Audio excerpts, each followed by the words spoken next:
وقت گزر جاتا ہے مگر باتیں یاد رہ جاتی ہیں۔ وقت گزرنے کے باوجود بھی وہ باتیں دل میں کہیں نہ کہیں ٹھہر جاتی ہیں۔ ایسا لگتا ہے کہ وقت اڑ گیا، لیکن پھر بھی جتنی بھی بری باتیں لوگوں نے ہمارے ساتھ کی ہوتی ہیں وہ یاد رہ جاتی ہیں۔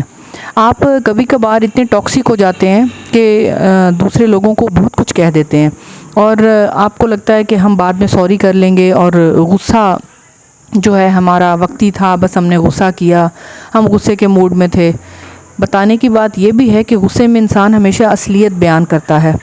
بتانے کی بات یہ بھی ہے کہ غصہ جو ہوتا ہے وہ انسان کی اندرونی اصل کیفیت کو باہر لے کر آتا ہے، جو وہ اصل میں آپ کے بارے میں سوچتا ہے، اور غصے میں وہی سب وہ کہہ دیتا ہے۔ کبھی کبھار غصہ ایک سینس آف کمیونیکیشن تو ہوتی ہے، لیکن اس میں آپ کمیونیکیشن کرتے وقت اپنی کوئی بھی ایسی چیز جو آپ سچ سمجھتے ہیں وہ بھی بتا جاتے ہیں، کیونکہ کنیکشن ہے، آپ بتانا چاہ رہے ہیں، آپ کہنا چاہ رہے ہیں، آپ نے بہت کچھ کہا، اور بہت کچھ آپ کی زندگی میں اسی طرح آنا شروع ہو گیا۔ اب وقت گزرتا گیا، باتیں بڑھتی گئیں، لوگوں نے بہت ساری باتوں کو اپنے دل میں رکھنا شروع کر دیا، اور اسی طرح ایک نفرت کا انبار بن گیا ان کے دل میں، اور وہ انبار آج ان کو بیمار کیے ہوئے ہے، آگے نہیں بڑھنے دیتا۔ بہت سارا سٹریس، بہت ساری مینٹل، فزیکل ایک طرح کی تھکاوٹ ان کے اندر اتر آئی ہے، اور یوں سمجھ لیں کہ جس حد تک بھی وہ اچھا کرنے کی اب کوشش کرتے ہیں تو انہیں پرانی باتیں یاد رہتی ہیں۔ آپ نے تو جنگ جیت لی، لیکن سامنے والے کو آپ نے بیمار کر دیا، پریشان کر دیا، برباد کر دیا، رہا سہا کانفیڈنس بھی اس کا اب ختم ہو گیا ہے۔ یہ ایک اور ایستھیٹک ہے جس پر آپ اگر ہم بات کریں تو آپ کو بہت ساری اور چیزوں سے گزرتے ہوئے، باتوں کو سمجھتے ہوئے، برداشت کرتے ہوئے ایک نئی پرسنالٹی کو سامنے لانا ہوگا، لیکن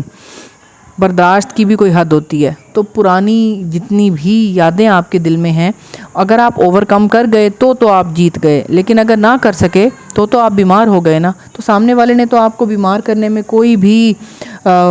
ایسی چیز نہیں چھوڑی جس میں کوئی راستہ،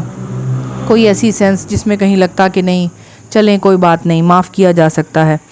وقت گزر جاتا ہے، باتیں یاد رہتی ہیں۔ ہمیشہ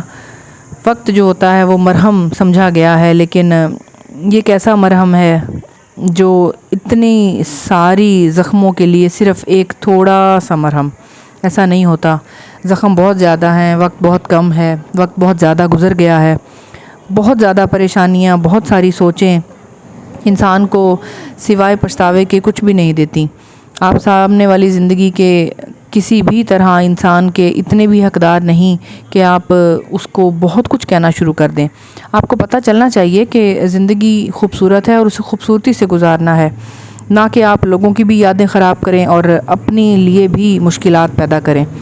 وقت گزر جانے کے بعد باتوں پر معافی بھی مانگ لی جائے تب بھی کچھ نہیں ہو سکتا، باتیں ہمیشہ یاد رہتی ہیں، وہ دل میں کہیں نہ کہیں گھر کر لیتی ہیں، اور وہ کڑواہٹ سالوں ہمارے دل میں رہ جاتی ہے۔ تو بہتر ہے کہ پھر ایسے لوگوں کو اپنی زندگی سے نکال دیا جائے جو آپ کے ساتھ ایسا کرتے ہیں، اور آگے بڑھا جائے، اور آگے بڑھتے بڑھتے نئی یادوں کو بنایا جائے، اور نئی یادوں میں وہی سب کچھ کیا جائے جو آپ کا دل کرتا ہے، آپ کی مرضی ہے، اور ہمیشہ اپنے لیے پازیٹیوٹی کو خود سے چنا جائے، اللہ کو یاد کیا جائے، اس کی محبت میں وقت گزارا جائے، وہ خود موت ذات کرے گا اور آپ کی زندگی میں بہت ساری خوشیاں، رحمتیں، نعمتیں ڈال دے گا۔